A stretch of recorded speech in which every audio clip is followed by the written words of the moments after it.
Moody on the Move is presented by United Federal Credit Union. We get you.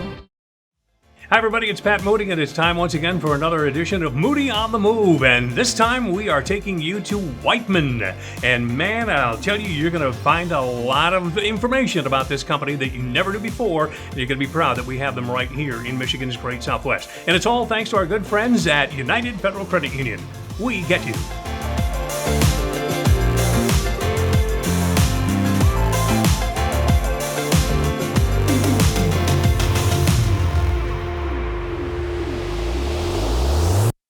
With us today, Matt Davis, who's the president of Wightman, and Christy Nowak, who is the marketing coordinator. Welcome. Oh, good to be here with you always. Thanks, Matt. Good to be here with you. So, Matt, give us a brief snapshot of how the company got started and how you've grown over the years. Sure. Our namesake, G.L. Wightman, was a surveyor and engineer and started the company and focused primarily on surveying. And then as it's grown into myself being the fifth president, we've added on architecture and engineering and went beyond more of the general public services into the four sectors that we serve right now. And locations as well. Correct, yeah. We started out here in St. Joe, Benton Harbor area, and we've grown into Kalamazoo, Allegan, Royal Oak over by Detroit, and currently working on plans to be in northern Indiana. So, as we've talked about this Moody on the Move series and talked about the companies that have been up against the wall in many cases because of the pandemic and everything, you've been one of those companies that's been at it through the entire pandemic, helping other people to survive and thrive, even as your company has. Talk a little bit about how Wightman has done what it's done and for 75 years now. Congratulations on your anniversary. Thank you. Well, first and foremost, we owe gratitude to the people before us. We didn't get to 75 by accident. A lot of good leadership before us, really, in the foundation to our culture, which is committing to serve people in the community, and being in business to support the community as well is a big value to that. So, our strategy through the pandemic was to listen. Which is part of our strategy always. Listen to people, and the people are our employees. What do they need? What challenges are they going through, and how are we going to help them? And likewise with our clients, what do they need? What changed with them? Obviously, funding, priorities, health, the strategies they're going to take, and then just trying to change our course through that period. But we've been blessed. It's been a challenging year and a half, but we were able to maintain our staffing, and the PPP loan and forgiveness allowed us to retain a lot of talent in Southwest Michigan, and it's paying off now. Christy, Matt talked about, the talent, and you have a tremendous team here. The thing that I think stands out most about Team Wightman is the fact that you are a team, but you're also a family. Talk a little bit about what your company does with and for the people who work here. I would say that we are lucky to be employees of Wightman. We truly are. We have a great leadership team that looks out for us and gives us not only the opportunity to grow personally, but here professionally as well. They provide a lot of opportunities for us. We are a family. We come together, we do fun things, we volunteer in our local communities. We look forward to getting together. We look out for one another. We support each other in everything we do, and it's just a great working environment. It's your home away from home, and we can say that here, and we believe it. And you've helped many other organizations throughout the community by being that team. Yep. Our employees here, every year we pick 3 charities, and we fundraise. The employees do on their own, and we support everywhere from Kalamazoo to Allegan and here to Benton Harbor and beyond. And we're grateful to be able to do that, to give back to the communities in which we live. So, Matt, when you talked about the client, that base that you have, and it's such a broad-based sector of life.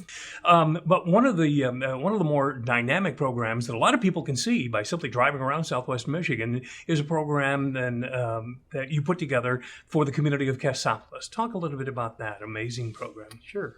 So our small communities in our region really have struggled, and I think the state's done a good job for a long period of time about dedicating funding and efforts to going back to cool cities, which I'm sure you remember. Oh, yes. So this was a transition. It took a lot of strong leadership. Emily at the village of Cassopolis recognized that they were a kind of a nexus in the village, that if they didn't strengthen their downtown and bring more people to the community, that they were going to continue to lose business and lose population. So bold leadership at the village and at the county overall as well recognize that they need to improve their downtowns. They need to create a place people want to be, where they want to start businesses, where they want to move.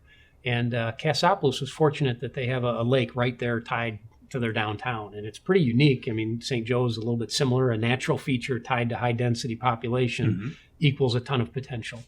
And so they had a vision to connect the lake and downtown, develop a streetscape, and improve their village hall and DPW services to serve the community better. That vision was the foundation of it. And then, our team came in and said, okay, how do we help you realize that vision through funding? I think there were like 6 or 7 different funding grants and loans that were brought into it. It was infrastructure, it was a new village hall, a DPW, but it was, again, the leadership of the village saying, this is important, this is a good long-term investment we need to make, and they committed to it. And that a lot of times is the hardest thing, I think, for this. And our team was there to help, whether it was the planning, environmental, engineering, architecture, bringing that all together to make it reality. And the exciting thing about that whole project was the whole scope of how it brought in almost every facet of your company, because you are such a multifaceted company.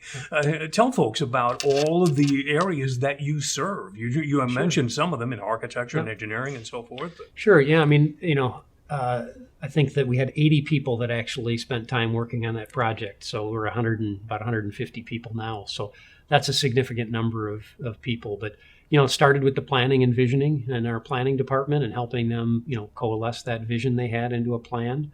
And then it moved on to primarily the architecture for the DPW village hall side, everything from interiors, understanding how are they going to use the space and what kind of culture do they have and how does their building reinforce that culture? How do they serve their clientele, which really are the residents? They're no different than a business. They have to create an atmosphere for that. And then the streetscaping, from landscape architecture to environmental impacts on the waterfront. Our teams pulled all that together. And then the infrastructure, all the stuff underground no one sees or cares about, but are really important. How are we going to flush our toilets? Really have hydrants that work. And, again, this was, I think, a visionary thing for the village. They put in high-speed connectivity through their downtown and wired their street lights and really for the technology that communities need to compete. So the engineering team pulling all that together and then helping them, find the contractors and teams and, Selge Construction and Bender Electric and a lot of local contractors all coming together, working as a team to get it done. So over half the team are working on a single project, really, truly amazing. And yet, Christy, one of the things that always comes up is the fact that no matter how many people you have, you never have enough and you're always recruiting. We are currently recruiting right now, as a matter of fact. We're looking for a number of positions, and this is a great place for people who want to grow with the company, who want to come in and be part of a team that does incredible work in incredible communities for incredible clients. This is the place to be. How should they go about that? They can visit our website, which is gowhightman.com. We also, if they want to send information in, they can send it to hr@gowhightman.com. All the information is there, readily available. And we welcome them. Come on, join our team. Join the team, be a part of the family, right? That's right. Yeah. Well, all the best and happy 75th anniversary once again. And thanks for joining us here today on Moody on the Move. Yeah, thank you. Thanks, Pam. Christy, thank you. All right. So that's a wrap on another edition of Moody on the Move from Wightman this time. And we thank our good friends at United Federal Credit Union. We get you for making it all possible. Also, a huge thanks to the team at Little Red Fern who make us look so good with all the great pictures and the video and everything else, and our entire team at Midwest Family.